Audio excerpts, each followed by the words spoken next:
Holy crap, guys, I just got back from vacation. I was gone for 7 days, actually 8 days, and I didn't drive RC for 8 days. That might be the longest I've gone without driving any RC. And as much as I had fun on that vacation, I had an amazing time. Went to Chicago, it was in the city, it was awesome. I miss it big time. I miss the RCs. So luckily for me, tonight is MSM True Street Drag Racing, so we're gonna be able to do some drag racing tonight, but I'm gonna test something out. So I have a theory.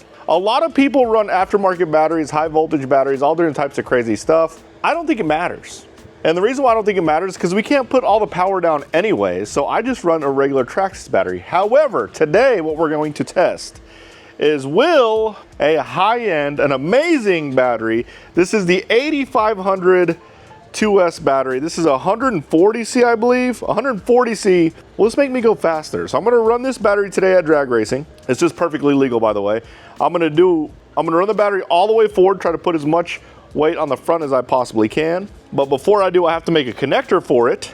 But we're gonna do some tests. I'll test it with the Traxxas battery, and then I'll test it with this one. This only makes sense because you have to run stock electronics. If you had different electronics, this would obviously be better because it could use the extra C. However, the Traxxas electronics, it can only go so fast. And you can only put so much power down because we're not doing any tire prep or anything like that. It might even make it harder to drive, but nonetheless, we're gonna find out. I'll actually run the GNSS on it so we can actually get the time, so we'll know exactly how much faster it is. But let's get a connector made. And it comes with some really cool connectors, the bullets here.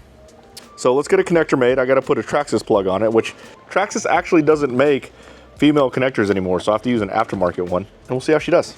All right, guys, we're at the drag races. I'm gonna run my car on the Traxxas battery first because the Traxxas battery's done. So I'm actually using the 5240C Traxxas battery. We're gonna do times, we're gonna do 3 times with this, and then we'll just take the average and see which one's actually faster. Again, my hypothesis is that it doesn't matter, that it's all about getting grip, and these cars really don't get grip, especially on this. This looks like asphalt, it's loose, so let's do this. All right, guys, here we go.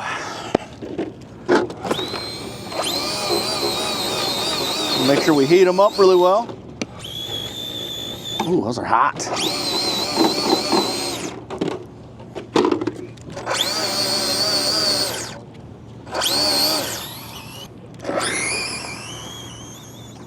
All right, it's not a, that wasn't a... That's the straightest you've ever gone. No way, that wasn't very straight, but it went straight, like it went down. I didn't cross, so that wasn't awful. Let's see what that one was. 1.9 at 39 miles an hour. 191, 39. All right, here we go, another run.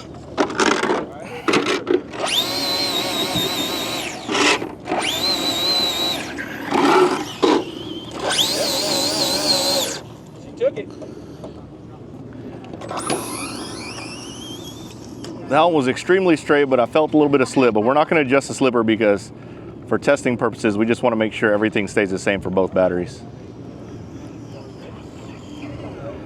That one was a, oh, I can feel the heat on this thing, uh-oh. 189 at 41, so that was definitely faster.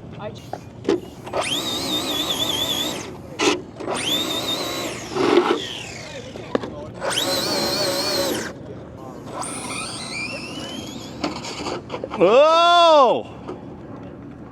Actually, that would have been legal, but I just rolled over my phone. That one was 191, 41. So perfect. 191, 189, 41, 40, 39, something like that. I'll put them all up so you guys can see them. Let's put the other battery in and let this thing cool down. Check this one out, guys. It's got sound to it. You can hear the engine. All right, now we need to see if we want to see the world's fastest passenger. Yeah. See the front. That looks good. The paint looks so good. Very cool. All right, guys, we have the Genzace Redline battery in there now. It's 140C, 8600 milliamps, I believe. It's huge and it's 140C. That's all we need to know. Let's see how we do here. Doesn't feel different. Ooh, it's definitely sticky. All right, right, here we go. Ooh, that's slipping a little bit. But I'm not changing the slipper yet. I am probably gonna tighten it eventually. That wasn't a bad pass. I drifted to the right just a little bit. That's the mess. You hear it? Just a little bit. Actually, I drifted. Let's see. 189 at 42, so we got a little bit more mile an hour on that one. Let him go. We've been hitting all day. Let's go. Bring in the mother boys with you. Uh-oh, Damien's here. No. I got a... How are you? How's it going, bud? There we go. Oh, that pass felt good. It shot out a little bit to the right. Maybe I need to add a little bit of spring preload spacer to the right. Looks like it's tracking okay. Just kicking out to the right a little bit. I'll just angle my car a little bit. Let's see how that one was. 186 at 42. So far, we've done two 42s. 1.8. So right now it's looking like it's fast. So let's see what this last one will be. All right.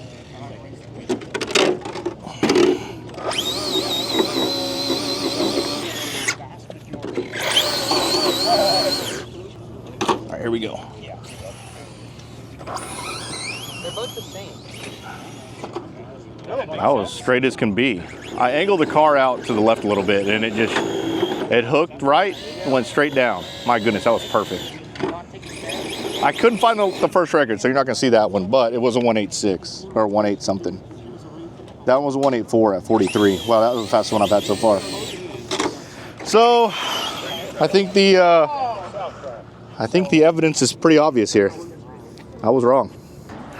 All right, guys, so basically my slowest run with this battery, it's a 8500 140C. My slowest run was still faster than my fastest run with a Traxxas battery. I'm gonna put both my fastest passes up on the screen now, and you can see my fastest pass with the Traxxas battery and then my fastest pass with the Redline battery, and it's pretty obvious that the Redline battery is faster, so. I was wrong. You can get a little bit more power out of it, or a little bit more speed out of it, even though you don't get a crap ton of traction, but I'm happy with those runs. I'm gonna run my car exactly like that tonight. Hopefully I can get 5 wins. That's what I really need, because I am trailing behind.